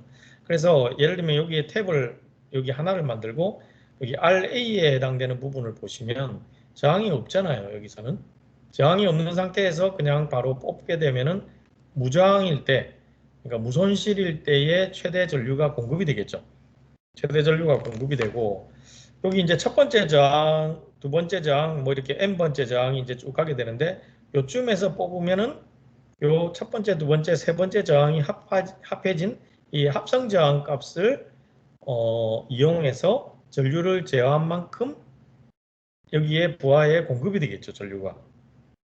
그러면은 당연히 이제 전류가 적게 들어가니까 힘이 이제 더 약해지게 되는 겁니다. 이제 제일 끝쪽에 가면 더 이제 저항값이 커지게 되겠죠. 그런 식으로 요거를 이제 돌려주게 되면 탭을 돌려주게 되면 이 저항의 제어에 의해 가지고 모터에 공급되는 전류가 제어가 되게 되고 그 제어된 전류에 의해 가지고 당연히 이제 속도도 제어가 되는 그런 형태가 이제 만들어지게 되는 거죠. 그래서 아무튼 이제 이렇게 구조가 되어 있는 거를 우리가 기동기라고 해서 이렇게 만들어 놨습니다. 그래서 보통 이제 이게 이제 여러 가지 방식인데 디지털인 경우에는 디지털 회로에 의해서 이제 셀렉션을 선택을 하게 되는 거고요. 일반적으로는 여기 이제 이렇게 탁탁 레버를 돌리게 되면 각각의 저항에 탁탁탁 붙게 되겠죠. 이렇게 각각의 저항에 탁탁탁 붙이면 합성 저항이 점점점 커지잖아요. 오른쪽으로 갈수록. 그러니까 저항을 키워서 전류를 제어해 버리니까 당연히 이제 전동기가 훨씬 더 빨리 돌았다가 느리게 돌았다가 이제 이렇게 만들어주게 되는 그런 효과를 얻을 수가 있겠죠. 그래서 아무튼 이런 식으로 우리가 하는 거를 이제 기동한다라고 이제 이야기를 하는 겁니다. 그래서 보통은 이거를 이제 여러분들이 설계자라고 이제 생각을 하시면 선풍기를 설계하는 사람이라고 생각하시면 실험을 먼저 다 하겠죠. 그럼 1단일 때 어느 정도 전류가 필요하고 2단일 때는 얼마, 3단일 때는 얼마 이렇게 이제 이미 다 설계를 하게 됩니다. 그러면 그 설계한 값에 맞춰서 이 저항 값을 연결해 주면 되는 거죠. 뭐 그렇게 복잡하지는 않아요. 그래서 처음에 설계할 때 그 저항 값을 연결해 주면 간단하게 이제 구현을 할 수 있다. 이렇게 생각을 하시면 되겠죠. 그래서 이 84페이지에는 일단 그런 내용이 이제 포함이 되어 있어요. 자, 그 다음에 이제 우리 85페이지로 넘어가 보겠습니다. 자, 85페이지에 보시면 자, 이제 이렇게 만들어 주게 되는데 좀 전에 이제 기동을 시킨다라는 거는 이제 처음에 한번 탁 돌리는 그 동작을 이제 이야기를 하는 거고 그 돌릴 때 돌리고 나서 이제 우리가 보통 처음에 한번 돌린 이후에는 속도를 제어해 주잖아요. 속도를. 그러면 좀 빨리 했다가 느리게 했다가 이렇게 제어해 주는 경우가 생깁니다. 물론 속도 제어가 필요 없는 경우도 있어요. 여러분들 뭐 그냥 모터가 돌거나 안 돌거나 이렇게 되는 경우도 분명히 있겠죠. 근데 필요에 따라서 우리가 속도를 제어해 주는 방법이 이제 생기는 겁니다. 그래서 아까 여기에 앞 페이지에 83페이지에 보시면 기동을 시킬 때 이제 이렇게 저항을 직렬로 쭉 연결해 가지고 합성 저항의 크기에 의해 가지고 전류를 제어하면 속도도 제어된다고 제가 이야기 드렸었잖아요. 그래서 그거의 원리를 이용하면 여기에 나와 있는 것처럼 속도를 제어하는 방법이 몇 가지가 이제 나오게 됩니다. 그래서 여기에 이제 속도를 우리가 n이라고 이제 표시를 하게 되는데 여기 보시면은 그래서 이 속도의 세기 n은 k 곱하기 이 파이 분의 v 빼기 ir 이렇게 이제 수식이 나와 있어요. 그러면은 여기에 나와 있는 이 각각의 값이 의미하는 게 뭔지를 이제 알아야 우리가 그걸 어떻게 제어가 가능한지를 알겠죠. 뭐 사실은 수식을 가지고 보면 조금 어려운데 이 각각이 가지는 의미를 생각하면은 그렇게 어렵지는 않습니다. 제일 먼저 여기 파이에 해당되는 거는 자속이죠, 자속. 그래서 이 자속을 제어하는 건데 이 자속은 어디에 있습니까? 그 자속을 만들어내는 게 이제 계좌잖아요, 계좌. 그래서 여기 뭐라고 되어 있냐면 직류 전동기의 계좌에서 발생되는 자속, 그러니까 자기력 선속을 하는 거다라는 거죠. 그러면 얘를 바꾸게 되면 지금 반비례 하잖아요. 반비례 하듯이 이제 제어가 되는 겁니다. 그래서 계좌 제어를 한다 하면은 이렇게 자속의 세기를 바꿔주면 가능하다라고 이제 생각하시면 되겠죠. 근데 이 자속의 세기를 조절을 하려면 여기 이제 계좌 A가 이 계좌 A에 우리가 이제 직권이냐 분권이냐 복권이냐에 따라서 구조가 이렇게 있다고 그랬잖아요. 그래서 여기 이제 예로 나온 거는 직권과 분권에 대해서 예가 나왔는데, 예를 들면은 직권인 경우에는 이렇게 직렬로 계좌에 연결이 돼 있잖아요. 그때 가변장을 여기다가 이렇게 연결을 해주게 됩니다. 연결을 해줘요. 그러면은 이 그 가변 저항의 값을 우리가 조절을 해주게 되면은 바뀌게 되죠. 바뀌게 되면 예, 지금 말이 많이 끊겼다고 그러는데 예, 지금도 잘 안 들리나요?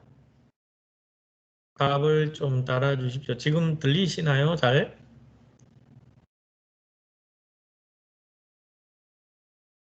예, 예, 예. 다시 그러면 여기 앞부분에 조금 끊긴 것 같은데 제가 다시 이 부분을 설명드리겠습니다. 직류 전동기의 속도 제어 방법이 세 가지가 있다고 제가 얘기 드렸었고, 첫 번째 이제 제어 방법을 제가 설명드리는 중이었어요. 그래서 여기 이제 계좌의 자기력 선속, 즉 이제 자속을 제어해서 속도를 제어하는 방법이 이제 첫 번째로 소개가 되어 있는데, 마찬가지로 여기에 이제 세 가지 방법 모두 저항을 쓰는 겁니다. 그 저항에 여기 그 가변저항을 따라서 전류의 흐름을 조절을 해주게 되죠. 전류의 흐름을 조절을 해주게 되면 이쪽에 흐르는 전류가 약하게 들어가거나 강하게 들어가서 계좌에 발생되는 자기력 선속의 크기가 바뀌겠죠. 그러니까 전자석의 세기가 달라진다는 겁니다. 쉽게 생각하시면 전자석의 세기가 달라지게 되는데, 전자석의 세기가 약해지거나 강해지면은 거기에서 만들어지는 전기 에너지 또는 힘이 차이가 나게 되는 거죠. 그래서 이제 여기에 보시는 것처럼 이런 식으로 직권일 때는 이렇게, 분권일 때는 이렇게 만들어 준다라는 거고요. 그리고 두 번째는 이제 저항 제어라는 방법이에요. 그래서 여기 보시면 이제 저항을 바꿀 수가 있죠. 실제로 우리가 필요한 거는 이 전류를 제어해 주는 거기 때문에 보시는 수식에서 여기 파이에 해당되는 거, V에 해당되는 거, R에 해당되는 거를 바꾼다고 생각하시면 되겠어요. 그래서 여기 이제 R에 대한 부분이 이제 저항 제어에 해당되는 건데, 여기 뭐라고 되어 있냐면 전동기의 전기자의 직렬로 저항을 연결한 후에 저항값을 변환시켜서 속도를 제어하는 방법이다. 즉 뭐냐 하면은 여기에 저항이 여기 들어있죠. 아까는 여기에 들어있었는데 바로 이제 갖다 붙이는 겁니다. 여기에 병렬로 연결하는 게 아니고 직렬로 연결을 해버렸어요. 그렇죠? 위에 그림 요거랑 요 직권 요 두 개를 한번 보시면 될 것 같아요. 그리고 여기 분권은 이렇게 보셔야 되겠네요. 위에 그림을 이렇게 그려놨는지 모르겠는데 AB가 바뀌면은 위에 그림이랑 딱 비교가 아주 쉬울 것 같은데, 뭐 계좌 제어일 때는 이렇게 병렬로 연결이 돼 있죠. 근데 저항 제어일 때는 직렬로 바로 연결이 돼 있습니다. 여기 전류를 바로 제어해 줘요. 바로 제어해 주면 즉각적으로 효과는 바로 나타나긴 하는데, 문제가 뭐냐면 효율이 나빠진다라는 특징이 있습니다. 효율이 좀 나빠진다라는 특징이 있습니다. 지금 저희 방 인터넷 연결이 잘 안 된다라고 또 얘기가 올라오셨는데, 제 쪽에서는 지금 인터넷 접속이 잘 되는 것 같거든요. 지금 화면도 잘 바뀌고 하는데, 지금 혹시 잘 들리시나요? 지금은? 답글을 좀 달아주시겠어요, 누가? 예, 예, 잘 들린다고 또 올라오는데, 아마 이게 지금 접속하고 계시는 환경에 따라서 조금씩 차이가 있는 것 같습니다. 지금 학교에 있는 PC 제가 두 대를 연결해서 보고 있는데, 이쪽에서는 지금 반응 속도가 상당히 좋거든요. 조금 애매한 상황이네요. 이 온라인 수업을 하다 보니까 이런 문제가 있는 것 같습니다. 그래서 이게 지금 제가 녹화 버튼을 눌렀기 때문에 녹화가 다 되고 있거든요. 그래서 만약에 좀 이렇게 목소리가 잘 안 들려서 못 들으신 분들은 나중에 녹화된 거를 한번 보시는 게 좋지 않을까 싶습니다. 그리고 제가 수업 시간에 다시 대면 수업을 할 때 여러분들한테 다시 또 한번 이렇게 여러 번 반복해서 수업이니까요. 그때 제가 진행을 계속 하도록 하겠습니다. 자, 그래서 이 저항 제어를 하게 되면 이렇게 바로 직접 붙이기 때문에 여기 효과는 즉각적으로 나타나지만 효율이 조금 나빠진다, 더 나빠진다 이렇게 생각하시면 좋겠죠. 그래서 보통은 우리가 가장 많이 쓰는 방법은 제일 위에 게 되겠죠. 아직 전압 제어에 대해서는 설명을 안 드렸는데 제일 위에 게 이제 되겠습니다. 동일한 전압이라고 가정했을 때 이야기를 드리는 겁니다. 제일 위에 게 효율이 더 좋겠죠, 당연히. 그래서 이 위에 걸 이제 많이 쓰게 되고요. 자, 마지막으로 이제 제어하는 방법이 전압 제어 방법이라고 되어 있는데 실제로 이제 전압 제어라는 게 전압을 바꿔주는 거잖아요. 전압을 제어한다는 건 전압을 바꿔주는 겁니다. 전압이 바뀌게 되면 당연히 이제 또 V는 IR이라는 그 수식에 의해 가지고 전류도 또 조정이 되게 되는데 문제는 뭐냐면 이게 이제 비용이 이제 또 들겠죠. 전압을 바꾸기 위해서는 어떻게 해야 됩니까? 그 전압을 만들어내기 위한 회로가 들어가야 되겠죠.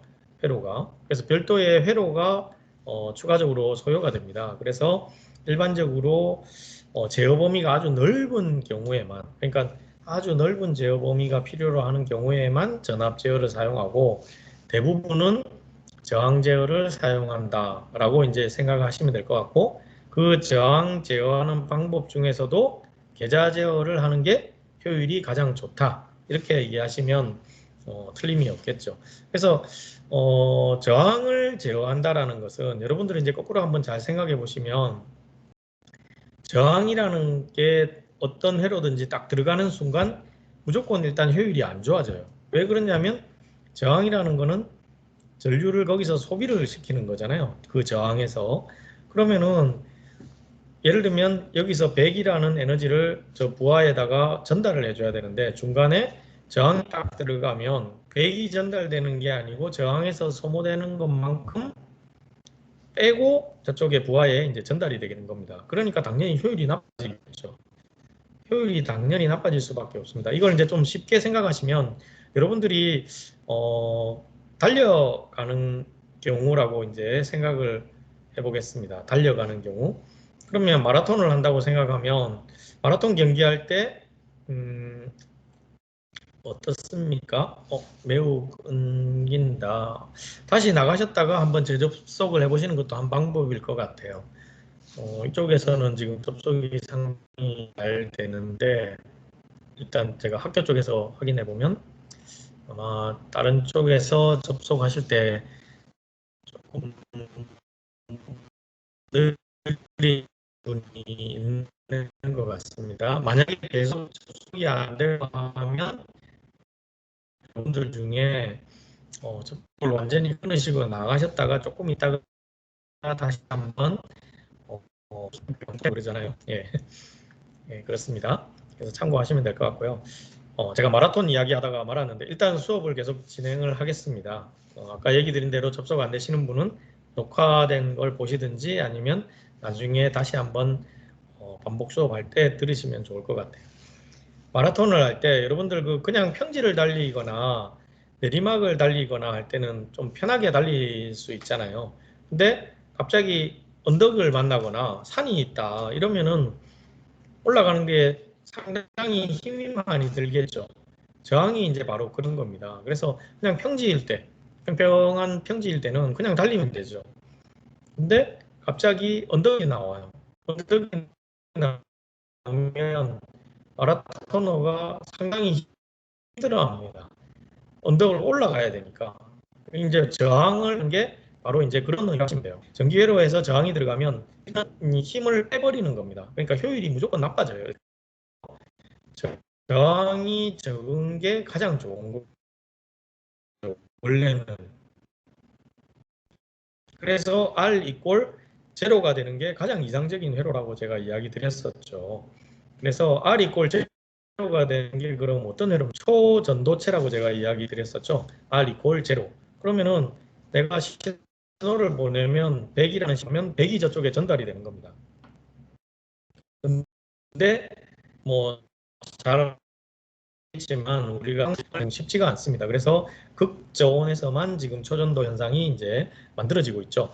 그래서 지금까지는 이제 그냥 우리가 일반 손실이 적은 케이블, 이제 구리 케이블 같은 거를 전선으로 많이 쓴다고 그랬어요. 그래서 구리 케이블이 손실이 났지만 구리 케이블 자체도 저항이 있고 그 물질의 고유 저항이 있었잖아요. 그래서 우리 R 이꼴 로우 곱하기 A분의 L이라고 배웠잖아요. 그때 이제 로우가 물질 고유의 저항이고 A분의 L 할 때 이제 그 길이가 길어지면 비례해서 커지게 됩니다. 그 저항 성분이. 그래서 여러분들이 참고로 그거는 기억을 하시면 좋을 것 같아요. 그래서 이쪽에 나오는 것처럼 여러분들이 저항 제어를 쓴다 하면은 일단 저항이라는 게 들어갔다라고 이제 어딘가에 나오면 무조건 효율은 나쁘다라고 일단 머릿속에 생각하시면 좀 쉽게 이해가 되실 것 같아요. 그래서 이렇게 세 가지 속도 제어 방법에 대해서 제가 쭉 설명을 했습니다. 그러니까 뭐 실질적으로 보면 속도를 조절한다라는 의미는 다 따지고 보면 여기에 들어가는 어떤 힘을 빼는 거잖아요. 힘을 빼고 힘을 강하게 하고 이렇게 만들어주는 건데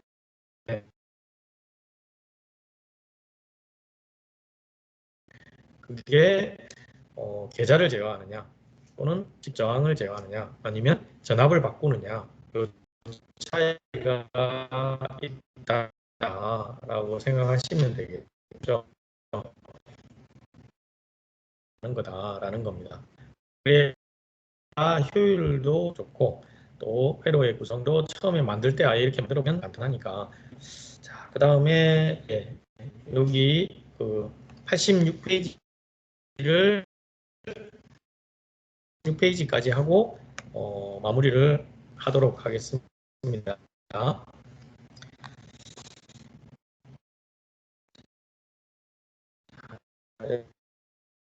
여러분들 그 86페이지에 보시면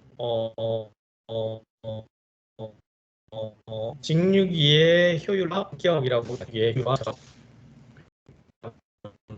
아까도 제가 이제 저항을 붙이면 효율이 나빠진다고 이야기 드렸었잖아요.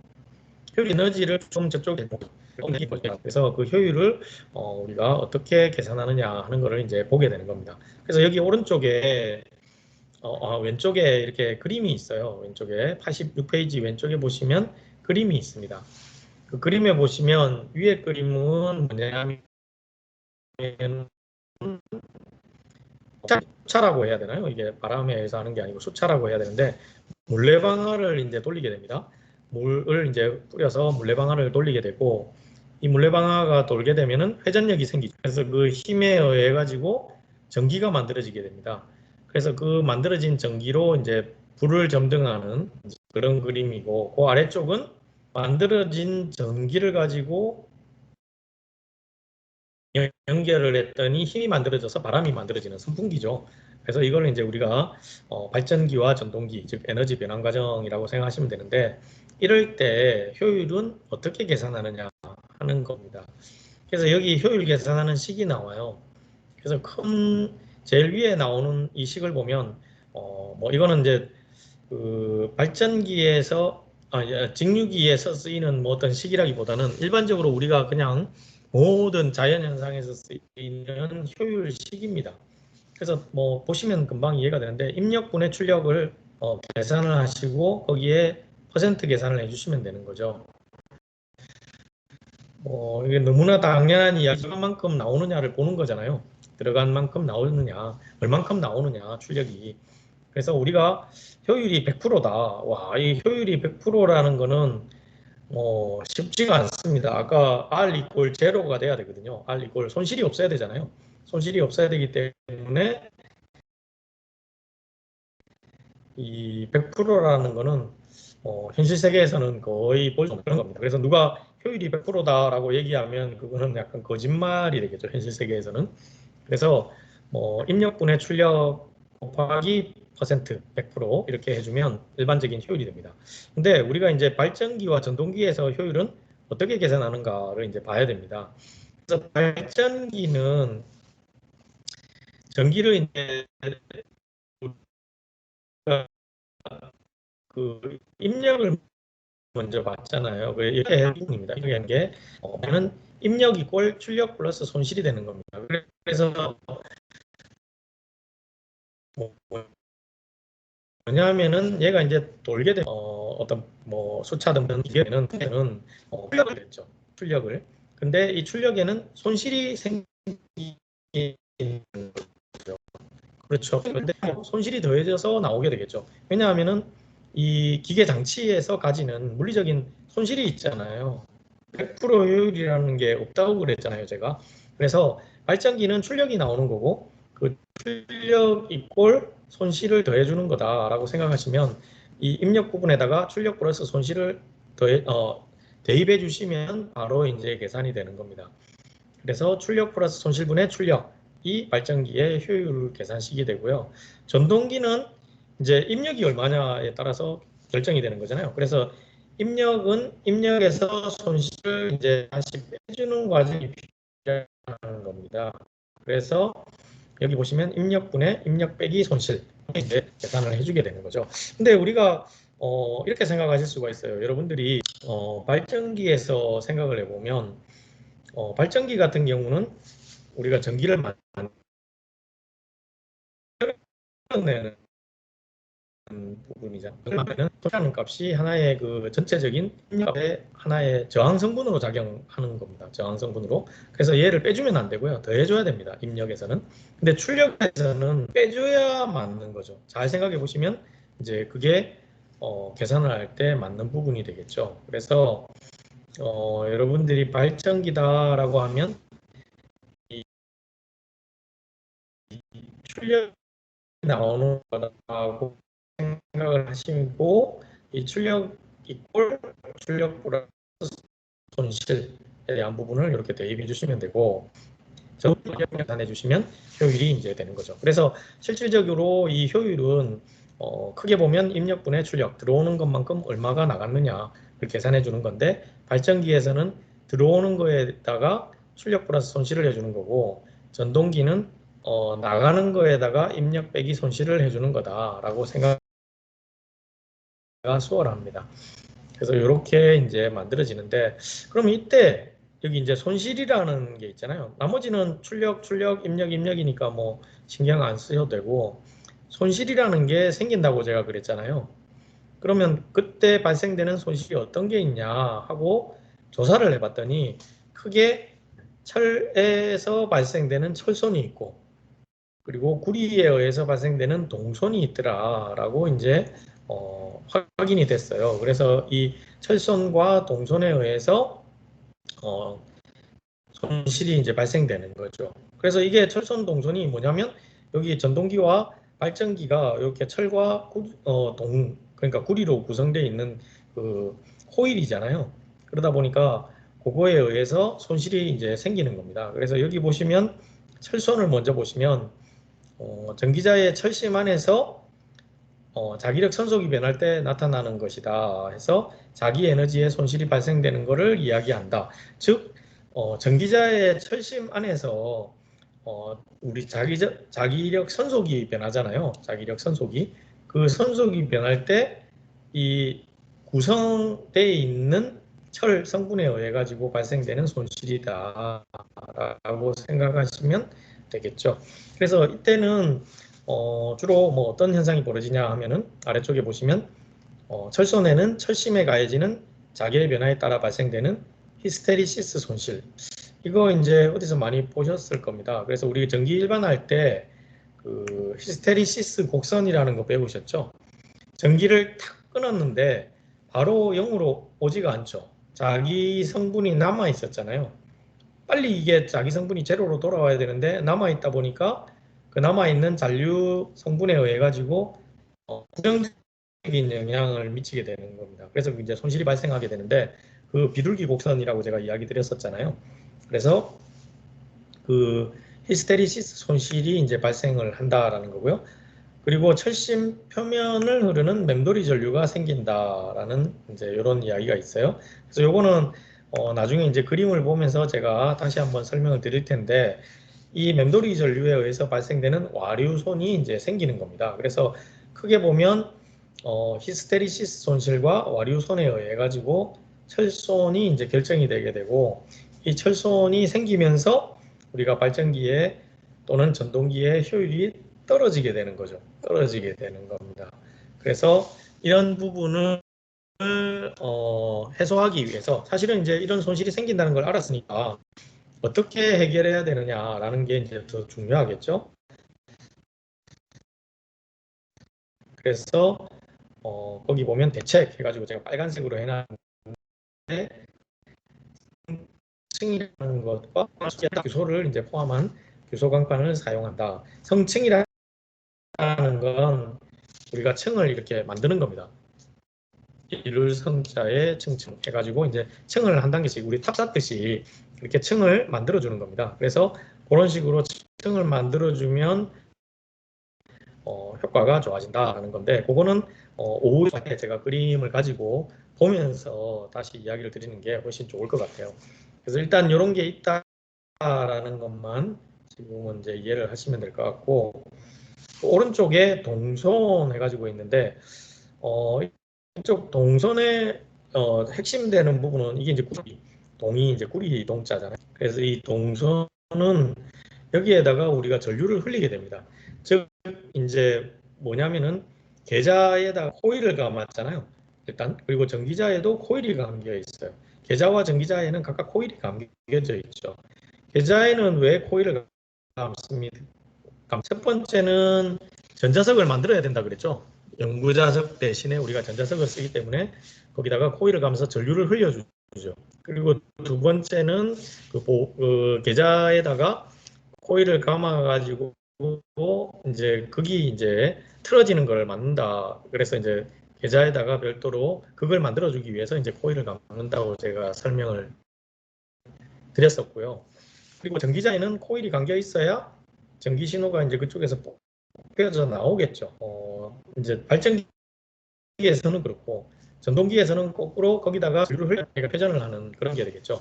그래서 이렇게 전류를 흘려줬을 때 여기 이제 뭐라고 되어 있냐면, 도체의 전류가 그때 발생하는 주율열에 의한 손실로서 저항손 또는 구리손이라고 한다.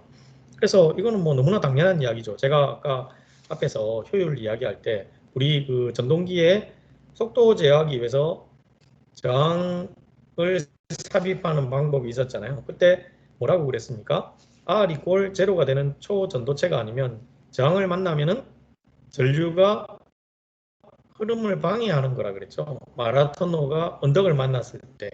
그러면 힘이 드니까 그냥 잘 달리다가 언덕을 만나면 헉헉헉헉 하고 이제 막 열받으면서 달리게 되는 겁니다. 그러면은 그때 발생되는 게 이제 손실이 이제 크게 발생되겠죠. 그게 이제 바로 이 동손이다라고 생각하시면 되겠어요. 이 전도도가 상당히 좋지만 그래도 손실이 제로는 아니기 때문에 이 손실이 있다라고 생각하시면 거기에 맞춰서 우리가 이 동손이 그런 거다라고 생각하시면 되겠죠. 그래서 일단은 이 이제 여러분들이 동손을 보시면서 철손과 동손이라는 게 있기 때문에 여기 위에 발전기나 전동기의 효율을 계산할 때 손실 부분을 포함을 해서 계산을 해주게 된다는 것. 그것만 기억을 하시면 되겠습니다. 그리고 나중에 이 철손과 동손은 오후 시간에 제가 수업을 할 때 그림을 가지고 다시 한번 보시면은 좀 더 이해가 돼요. 그래서 그때 다시 한번 하도록 하겠습니다.